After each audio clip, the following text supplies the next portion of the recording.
ताज़ा तरीन वीडियोस के लिए हमारा यूट्यूब चैनल सब्सक्राइब करके बेल आइकन प्रेस करिए ताकि आपको मिले हर अपडेट सबसे पहले।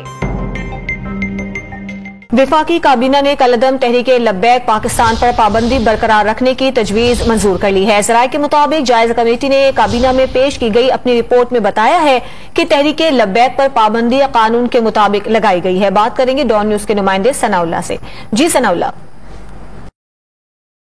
देखिए, आज काबीना का बड़ा अहम इजलास था और 22 से ज्यादा नुकात थे और जो सबसे अहम था तहरीक लब्बैक पर पाबंदी कलअदम करार दिया था 16 अप्रैल 2020 को, और उन्होंने जो मुल्क भर में जो एक हंगामा राई की थी उसके बाद ये फैसला किया गया था।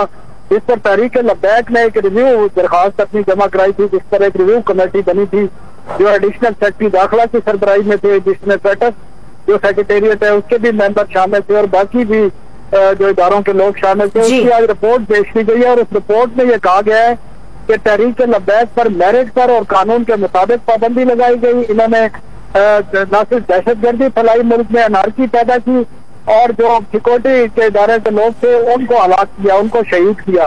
तो जिसके बाद इस कमेटी जो हमें जराये ने बताया, काबीना ने इसका जायजा लिया और पाबंदी बरकरार रखने का फैसला किया है। बाकी की जो कैबिनेट के एजेंडे पे आइटम थे उसमें मंजूरी दे दी गई है। बहुत शुक्रिया आपका।